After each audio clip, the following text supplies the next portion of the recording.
ఎంత కష్టపడినా డబ్బు నిలవడం లేదా? ధనవంతులు అయ్యే ఒక రహస్య మార్గం ఇదే. భక్తులారా, ఉదయం నిద్రలేచినప్పటి నుండి రాత్రి పడుకునే వరకు రెక్కలు ముక్కలు చేసుకుని కష్టపడుతున్నా మీ చేతిలో ఏమీ మిగలడం లేదా? ఎంత కష్టపడి సంపాదించినా సరే ఆ డబ్బు ఏదో ఒక రూపంలో నీళ్లలా ఖర్చయిపోతోందా? అయితే దయచేసి ఈ బాధ మీ ఒక్కరిదే అని అనుకోకండి. నేడు ఎందరో ఈ సమస్యతో లోలోపల కుమిలిపోతున్నారు. కాని ఒక గొప్ప ఆధ్యాత్మిక రహస్యం మీకు గనక తెలిస్తే మీ కష్టాలన్నీ శాశ్వతంగా తీరిపోయి మీ ఇంటికి లక్ష్మీ కళ తిరిగి వస్తుంది. ఆధ్యాత్మిక రహస్యం మీకు పూర్తిగా అర్థం కావాలన్నా, దైవానుగ్రహం దక్కాలన్నా ఈ వీడియోను ఎక్కడా ఆపకుండా చివరి వరకు చూడండి. పూర్వకాలంలో గోదావరి నది తీరంలో ఉన్న ఒక పచ్చని పల్లెటూరులో ధర్మయ్య అనే ఒక అమాయకపు రైతు ఉండేవాడు. అతనికి ఎంతో కష్టపడే తత్వం మెండుగా ఉండేది.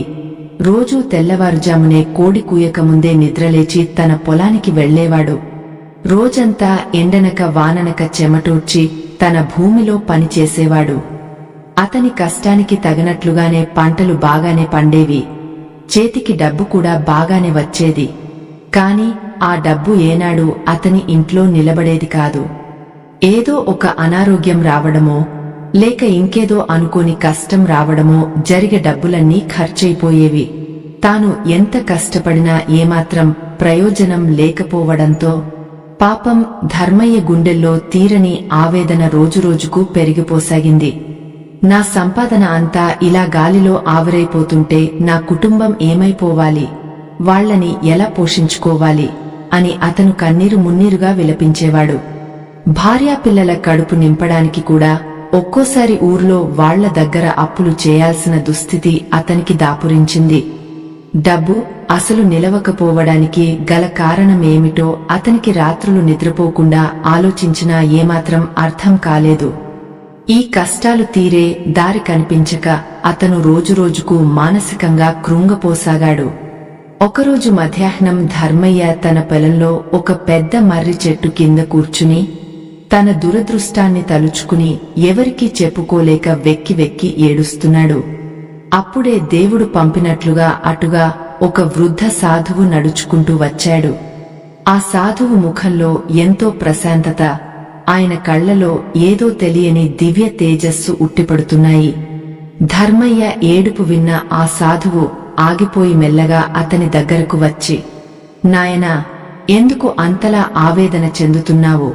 ఇంత మండుటెండలో నీ కష్టమేమిటి అని ఎంతో ఆప్యాయంగా పలకరిస్తూ అడిగాడు. ఆ సాధువు మాటల్లోని అంతులేని కరుణను చూసి ధర్మయ్య తన మనసులోని బాధనంతా దాచుకోకుండా ఆయన ముందు వెళ్లగక్కాడు. స్వామి, నేను నా ప్రాణం పెట్టి రాత్రింబవళ్లు పనిచేస్తాను. కాని ఆ లక్ష్మీదేవి నా ఇంట్లో ఒక్క క్షణం కూడా నిలవడం లేదు. నా కష్టం అంతా బూడిదలో పోసిన పన్నీరులా వృధాగా మారిపోతోంది అని గుండెలు బాదుకుంటూ వాపోయాడు.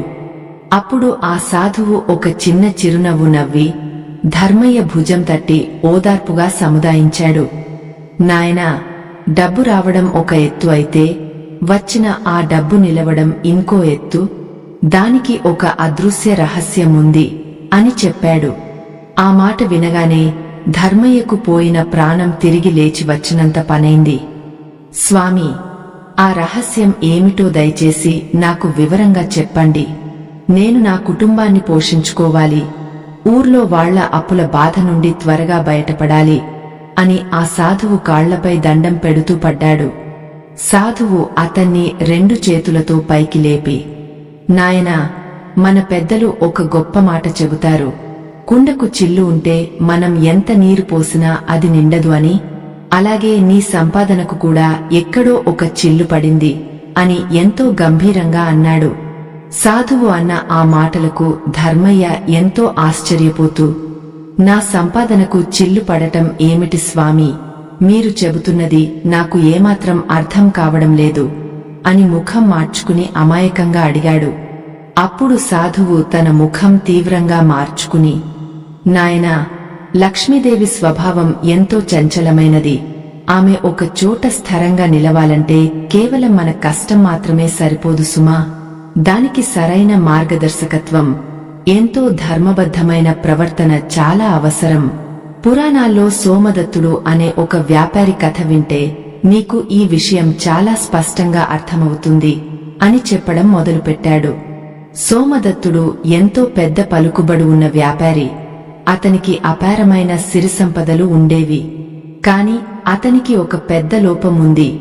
అదేమిటంటే తన దగ్గర ఎవరికి లేనంత ధనముందన్న ఎనలేని అహంకారం. తన ఇంటి దరిదాపుల్లోకి ఎవరైనా ఆకలి అని వస్తే ఏమాత్రం జాలిదయ లేకుండా గెంటేసేవాడు. ఒకరోజు సాక్షాత్తు లోకమాత అన్నపూర్ణాదేవి ఒక ముసలి రాలి రూపంలో అతని ఇంటి గుమ్మం ముందుకు వచ్చింది. ఆమె ఎంతో దీనంగా, నాయనా ఆకలిగా ఉంది, పట్టెడు అన్నం పెట్టి పుణ్యం కట్టుకో అని అడిగితే సోమదత్తుడు ఆమెను నానా దుర్భాషలు లాడి అవమానించి అక్కడి నుండి పంపించేశాడు. అలా అవమానంతో కంటతడి పెట్టిన ఆ జగన్మాత తన నిజరూపంలో ప్రత్యక్షమై ఆ సోమదత్తుని వైపు ఎంతో కోపంగా చూసింది. ఓయి మూర్ఖుడా, నీకు ఇచ్చిన సంపద ఇతరుల ఆకలి తీర్చడానికి కాని నీ అహంకారం పెంచుకోవడానికి కాదు. ఇకపై నీ ఇంట సిరి ఏమాత్రం నిలవదు అని శపించి అక్కడి నుండి మాయమైపోయింది.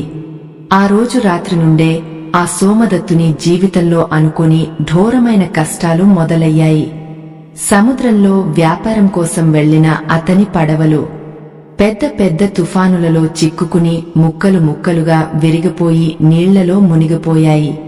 ధాన్యం నిల్వ ఉంచిన అతని పెద్ద గిడ్డంగులు అగ్ని ప్రమాదానికి గురాయి రాత్రికి రాత్రే బూడిద కుప్పలుగా మారిపోయి అతనికి తీవ్ర నష్టాన్ని మిగిల్చాయి. ఇంట్లో దాచుకున్న బంగారు నాణేలు దొంగల పాలాయ్.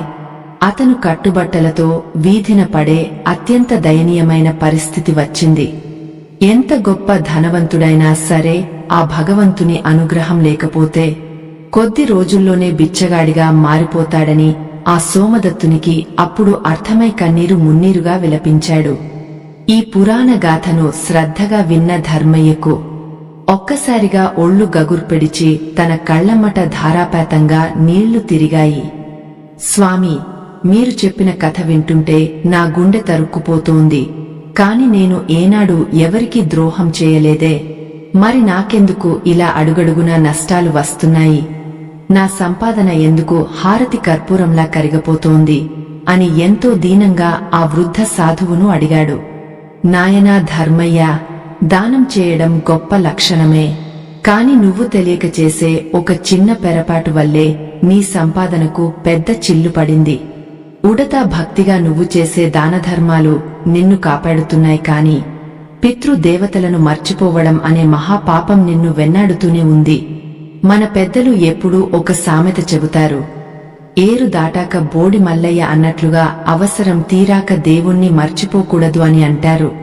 కాని నువ్వు పండించిన మొదటి పంటను నీ ఇలవెల్పుకు సమర్పించడం ఎప్పుడో పూర్తిగా మానేశావు కదా అని సాధువు సూటిగా ప్రశ్నించాడు. ఆ సాధువు అడిగిన ప్రశ్నకు ధర్మయ్య ఉలిక్కిపడి దెబ్బతిన్న పాములా ఒక్కసారిగా నేలమీద కుప్పకులిపోయి గట్టిగా రోదించాడు.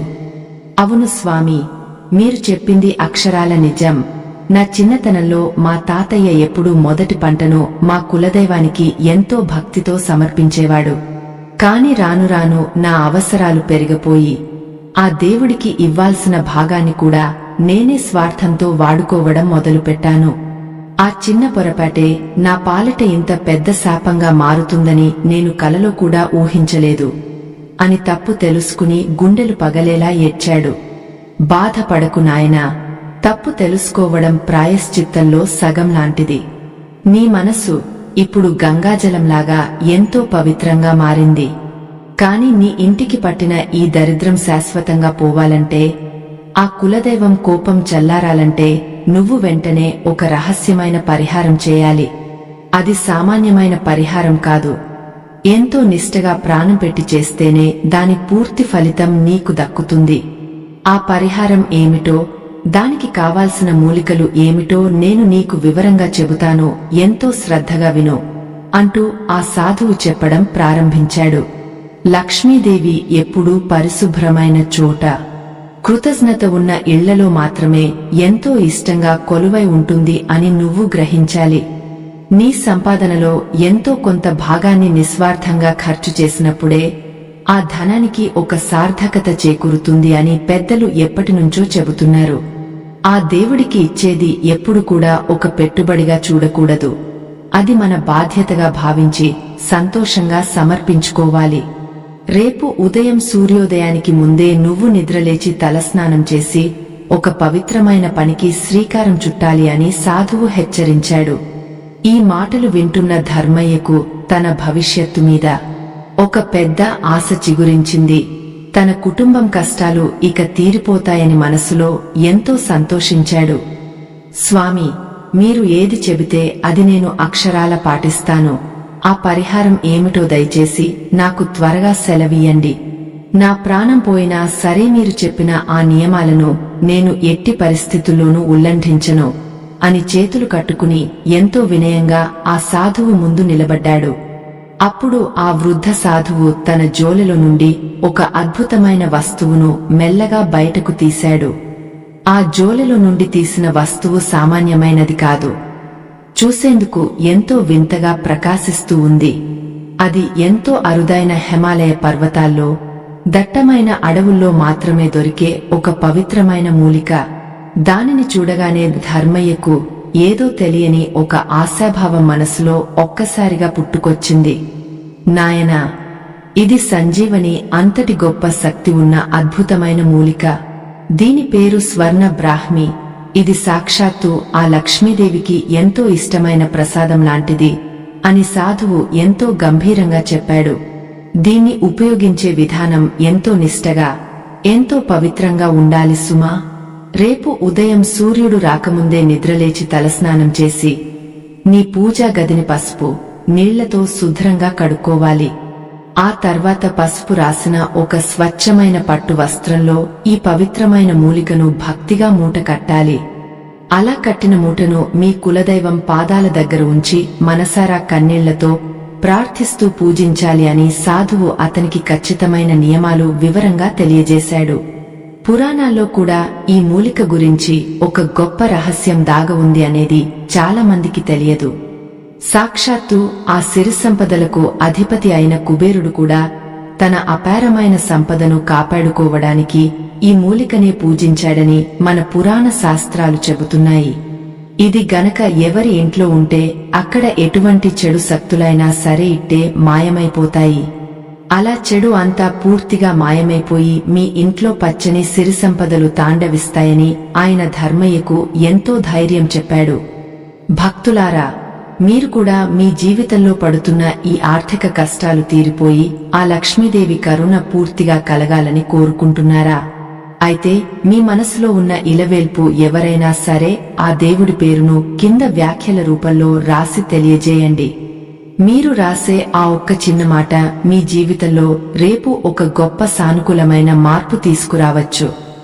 భగవంతుని మీద అపారమైన విశ్వాసంతో ఈ చిన్న పనిని ఏమాత్రం ఆలస్యం చేయకుండా ఇప్పుడే వెంటనే చేయండి. సాధువు చెప్పిన ఆ నమ్మకమైన మాటలకు ధర్మయ్య రెండు చేతులు జోడించి కళ్లకద్దుకుని ఆ మూలికను ఎంతో భద్రంగా తీసుకున్నాడు.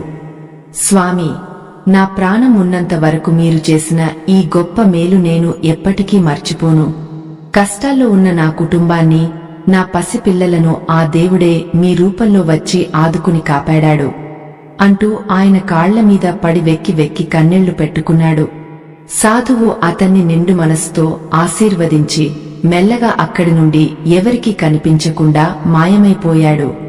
ఆ రోజు రాత్రి ధర్మయ్యకు పట్టలేనంత సంతోషం వల్ల అసలు కంటిమీద కునుకు కూడా రాలేదు. ఉదయం ఎప్పుడు అవుతుందా, ఎప్పుడు ఆ పవిత్రమైన పూజ నా చేతులతో మొదలు పెడతానా అని 1000 కళ్లతో ఆతృతగా ఎదురుచూశాడు. తెల్లవారుజామునే కోడి కూయగానే మంచం మీద నుండి లేచి ఎంతో భక్తి శ్రద్ధలతో నదికి వెళ్లి తలస్నానం చేసి శుభ్రమైన పట్టు బట్టలు కట్టుకున్నాడు. తన పూజా గదిని పూలతో ఎంతో అందంగా అలంకరించి పూజకు కావాల్సిన సామాగ్రి అన్నీ చక్కగా సిద్ధం చేసుకున్నాడు. అప్పుడే దేవుడు అతన్ని పరీక్షిస్తున్నాడా అన్నట్లుగా ఒక అనుకోని ఆటంకం అతని ముందు పెద్ద సవాలుగా ఎదురైంది.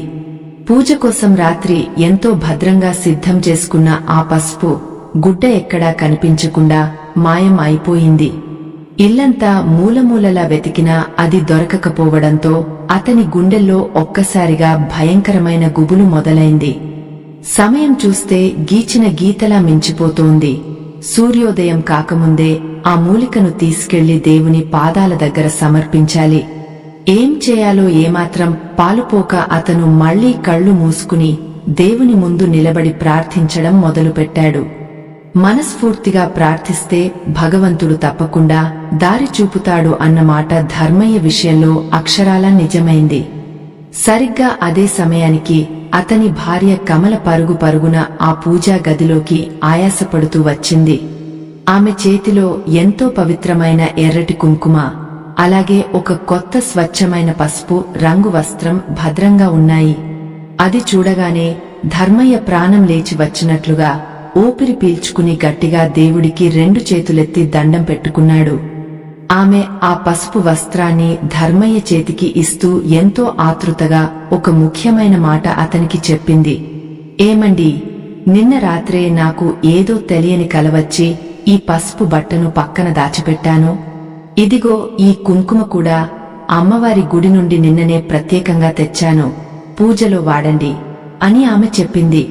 ఆమె మాటలు విన్న ధర్మయ్యకు ఆ దేవుడే తన భార్య రూపంలో సహాయం చేశాడని నమ్మకం మరింత బలపడింది.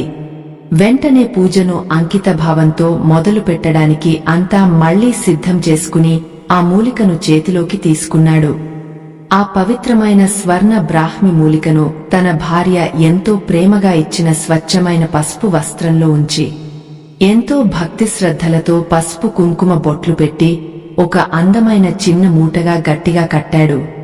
కళ్ళు మూసుకుని తన కులదైవానికి 2 చేతులు జోడించి నమస్కరించి ఆ మూటను స్వామివారి పాదాల చెంత ఎంతో భద్రంగా ఉంచాడు. ఆ సమయంలో అతని కళ్ల నుండి వస్తున్న కన్నీరు ఏకధాటిగా ధారాపాతంగా కారుతూ ఆ మూట పూర్తిగా తడిసిపోయింది. సాధువు చెప్పిన మాటలను ఒక్కొక్కటిగా మనసులో తలచుకుంటూ, స్వామి నా కష్టాలను తీర్చి నా కుటుంబాన్ని కాపాడు అని గట్టిగా దేవుడిని వేడుకున్నాడు. ఆ క్షణంలో ఆ పూజా గదిలో ఏదో తెలియని ఒక దివ్యమైన ప్రశాంతత నెమ్మదిగా అలుముకుంది. అప్పుడే వెలిగించిన అగరుబత్తీల సువాసన ఆ ఇల్లంతా పవిత్రంగా వ్యాపించి అతని మనసును ఎంతో తేలిక చేసింది. అలా అతను ధ్యానంలో ఉండగానే తూర్పు దిక్కున సూర్యోదయం అయింది. కిటికీ గుండా వస్తున్న లేత సూర్యకిరణాలు తిన్నగా ఆ కులదైవం పాదాల దగ్గర ఉన్న పసుపు మూట మీద పడ్డాయి. ఆ కిరణాల వెలుగులో ఆ పసుపు మూట ఒక అద్భుతమైన బంగారు కాంతితో తళతళా మెరిసిపోయింది. అది చూసిన ధర్మయ్యకు సాక్షాత్తు ఆ దేవుడే తన పూజను స్వీకరించాడని ప్రగాఢమైన నమ్మకం కుదిరింది. మన పెద్దలు ఎప్పుడూ ఒక గొప్ప సామెత చెబుతారు, కష్టే ఫలి, కాని దైవానుగ్రహం లేని కష్టం ఏనాటికైనా బూడిదలో పోసిన పన్నీరే అని పదే పదే అంటారు. ధర్మయ్య జీవితంలో కూడా ఇన్నాళ్లు అదే ఘోరం జరిగింది.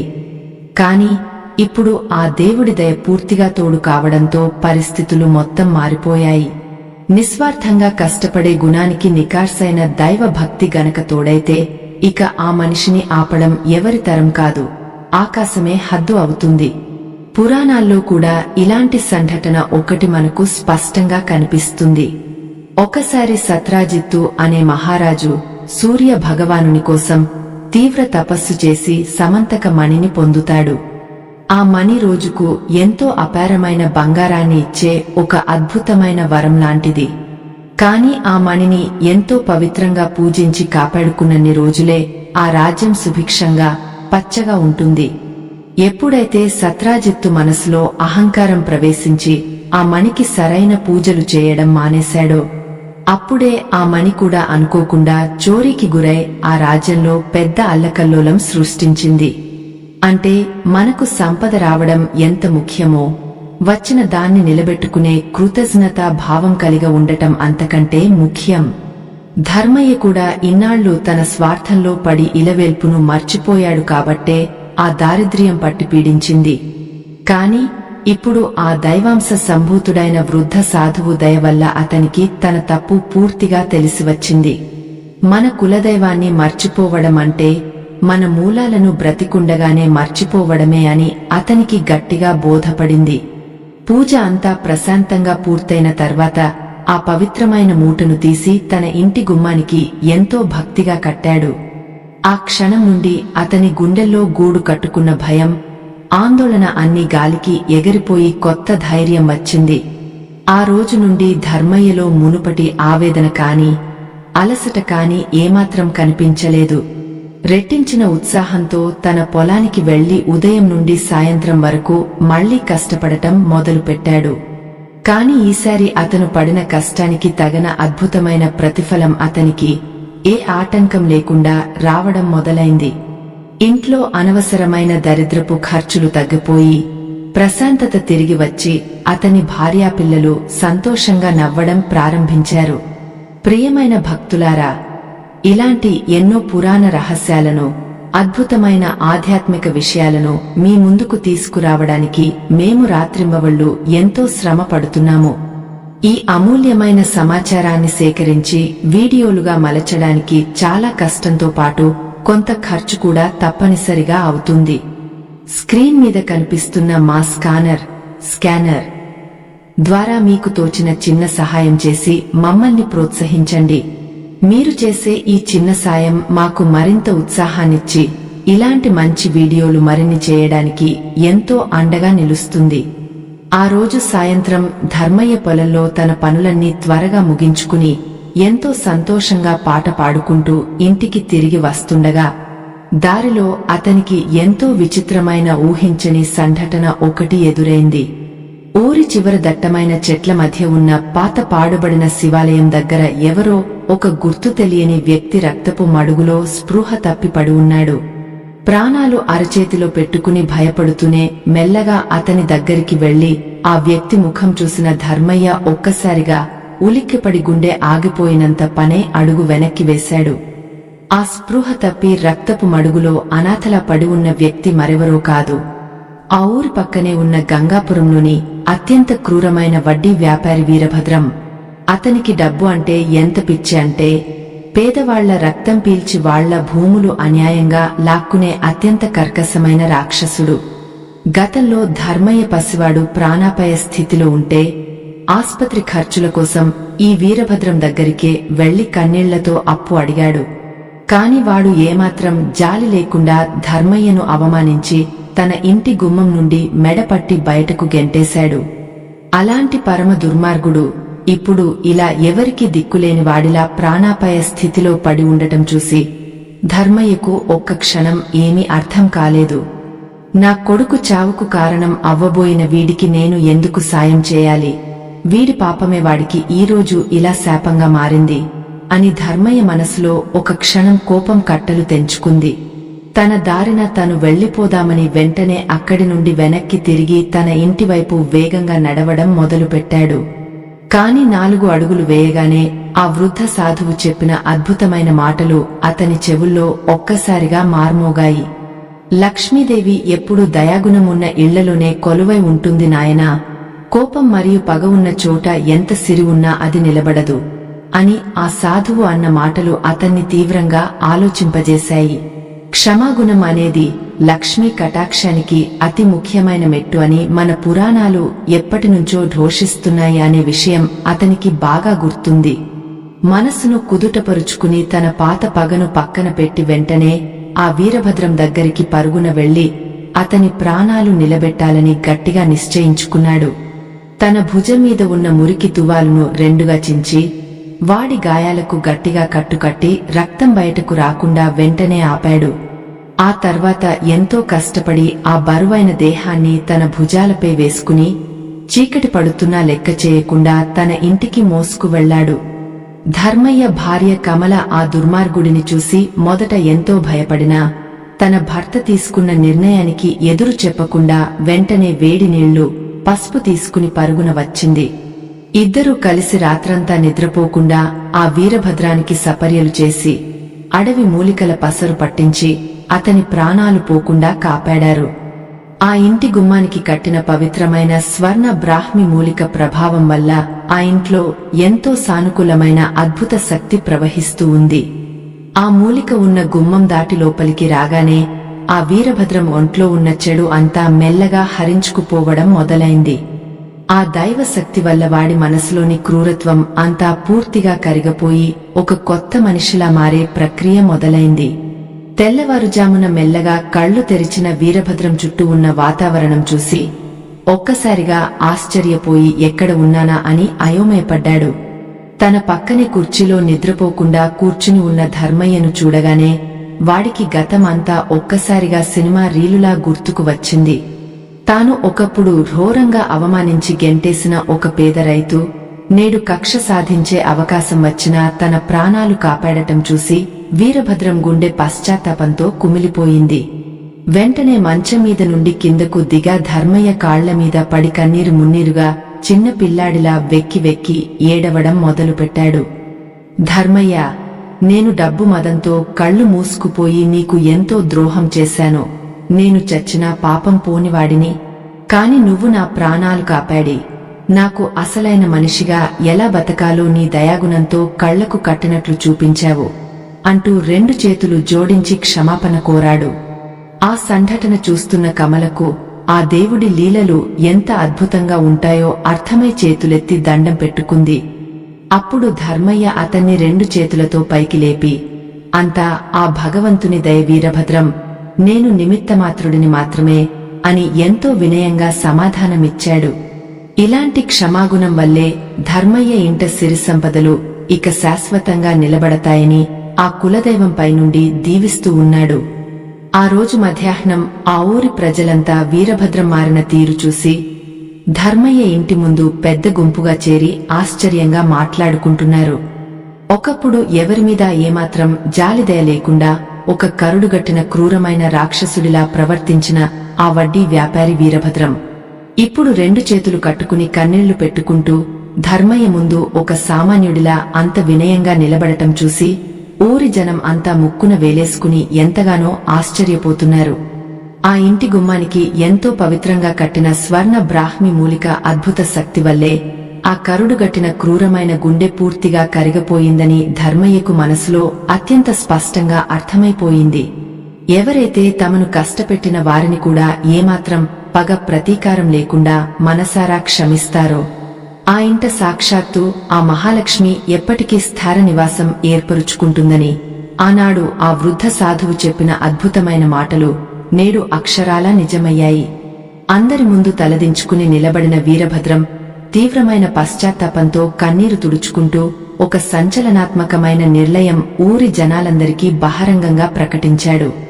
నేను ఇన్నాళ్లు అంతులేని డబ్బు మదంతో కళ్లు మూసుకుపోయి అన్యాయంగా లాక్కున్న అమాయకపు పేదల భూములన్నీ ఈరోజే వాళ్లకు పూర్తిగా తిరిగి ఇచ్చేస్తున్నాను. అలాగే ఎలాంటి లాభాపేక్ష లేకుండా ప్రాణాపాయ స్థితిలో ఉన్న నా ప్రాణాలు కాపాడిన ఈ గొప్ప మనసున్న ధర్మయ్యకు నా కృతజ్ఞతగా 10 ఎకరాల పచ్చని పొలాన్ని అలాగే కొంత డబ్బును బహుమతిగా రాసి ఇస్తున్నాను అని ఎంతో సవినయంగా 2 చేతులు జోడించి కన్నీళ్లతో చెప్పాడు. అది విన్న జనాలందరూ ఒక్కసారిగా ఆశ్చర్యంతో గట్టిగా చప్పట్లు కొడుతూ ధర్మయ్య అద్భుతమైన దయాగుణాన్ని ఊరంతా వేణోళ్ల పొగడటం మొదలుపెట్టారు. వీరభద్రం ఎంతో కృతజ్ఞతతో కానుకగా ఇచ్చిన అపారమైన డబ్బును ధర్మయ్య మునుపటిలా తన సొంత అవసరాల కోసం స్వార్థం కోసం పూర్తిగా వాడుకోవాలని ఏమాత్రం అనుకోలేదు. అందులో సగం భాగాన్ని ఊరి చివర ఎవరు పట్టించుకోకుండా ఎప్పటినుంచో దయనీయంగా పాడుబడిపోయిన ఆ పురాతన శివాలయ జీర్ణోద్ధరణ కోసం మనసారా విరాళంగా ఇచ్చి తన నికార్సైన దైవభక్తిని ఊరందరికీ చాటుకున్నాడు. అలాగే ఆ ఊర్లో ఆకలితో రోజూ అలమటించే దిక్కులేని అనాథలకు ఎందరో పేదలకు ఘనంగా అన్నదానం చేసి తన గొప్ప దయాగుణాన్ని మరోసారి 10 మందికి ఆదర్శంగా నిరూపించుకున్నాడు. మనకు అదృష్టవశాత్తు వచ్చిన సంపదకు మళ్లీ ఎప్పటికీ చిల్లు పడకుండా ఉండాలంటే మనస్ఫూర్తిగా దానం చేయడం, ఆ దేవుడికి అనునిత్యం కృతజ్ఞత చూపడం ఎంత ముఖ్యమో అతనికి ఇప్పుడు సంపూర్ణంగా బోధపడింది. ప్రియమైన భక్తులారా, ఎంతో కష్టపడి అహర్నిశలు శ్రమించి పురాణాల్లో ఎక్కడో మరుగున పడిపోయిన ఇలాంటి అద్భుతమైన ఆధ్యాత్మిక రహస్యాలను వెతికి మీ ముందుకు తెస్తున్నాము. సమాజానికి ఎంతో మేలు చేసే ఈ పవిత్రమైన కార్యక్రమాన్ని ఎక్కడా ఆపకుండా నిరంతరాయంగా కొనసాగించడానికి, మీకు మరింత నాణ్యమైన వీడియోలు ఎప్పటికప్పుడు అందించడానికి మాకు కొంత ఆర్థిక అండ తప్పనిసరిగా అవసరమవుతుంది. దయచేసి స్క్రీన్ మీద మీకు స్పష్టంగా కనిపిస్తున్న మా స్కానర్ ద్వారా మీకు తోచిన చిన్న విరాళం అందించి మమ్మల్ని మనసారా ప్రోత్సహించండి. ధర్మం కోసం మీరు ఎంతో ఆప్యాయంగా చేసే ఈ చిన్న సహాయం భవిష్యత్తులో మా ఈ గొప్ప ఆధ్యాత్మిక ప్రయాణానికి ఒక పెద్ద ఉత్సాహాన్నిచ్చే ఊతంగా నిలుస్తుంది అని సవినయంగా మనవి చేసుకుంటున్నాము. ఇక ఆ అద్భుతమైన రోజు నుండి ఆ ధర్మయ్య ఇంట సిరి సంపదలకు, అతని భార్యాపిల్లల సుఖ సంతోషాలకు ఏనాటికి ఏమాత్రం లోటు లేకుండా ఎంతో ప్రశాంతమైన వాతావరణం నెలకొంది. అతను తన పొలంలో కష్టపడి పండించే ప్రతి పంటలోనూ వచ్చిన ప్రతి లాభంలోనూ మొదటి భాగాన్ని ఎంతో భక్తి శ్రద్ధలతో తన ఇలవెల్పుకు క్రమం తప్పకుండా ప్రతి ఏటా సమర్పించడం ఒక పవిత్రమైన బాధ్యతగా కొనసాగించాడు. ఆ పవిత్రమైన స్వర్ణ బ్రాహ్మి మూలిక ఇంటి గుమ్మానికి ఉన్నంత కాలం ఆ ఇల్లు ఒక అద్భుతమైన దేవాలయంలా మారిపోయి ఎలాంటి కష్టాలు, కన్నీళ్లు వాళ్ల దరిదాపుల్లోకి కూడా రాలేదు.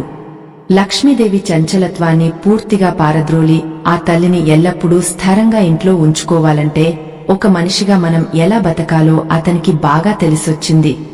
ఎంతటి అపారమైన సిరి సంపద అయినా సరే అహంకారం లేని నిజాయితీతో కూడిన కష్టం, దైవం పట్ల ఎనలేని కృతజ్ఞత, సాటి మనిషి పట్ల దయ ఉన్న ఇంట్లోనే శాశ్వతంగా కొలువై ఉంటుందని ఈ లోకానికి ధర్మయ్య జీవితం ద్వారా అద్భుతంగా స్పష్టమైంది. మనం కూడా ఎంత కష్టపడినా డబ్బు నిలవడం లేదు అని లోలోపల కుమిలిపోతూ ఎప్పుడూ బాధపడే కంటే ఆ దేవుడిని మర్చిపోవడం లాంటి చిన్న పొరపాట్లు మనం ఎక్కడ చేస్తున్నామో వెంటనే తెలుసుకుని ఏమాత్రం ఆలస్యం చేయకుండా సరిదిద్దుకోవాలి. మన పవిత్రమైన మూలాలను ఎల్లప్పుడూ గౌరవించి మన కులదైవాన్ని నిష్ఠగా పూజిస్తూ నిస్వార్థంగా 10 మందికి సాయం చేస్తే ఆ లక్ష్మీ కటాక్షం మనల్ని ఎప్పటికీ వదిలిపెట్టదు. ఇదే ఈ అద్భుతమైన కథలోని అసలైన గొప్ప ఆధ్యాత్మిక రహస్యం. ఆధ్యాత్మిక ప్రయాణం ఇక్కడితో ముగిసిపోయింది. స్వస్తి.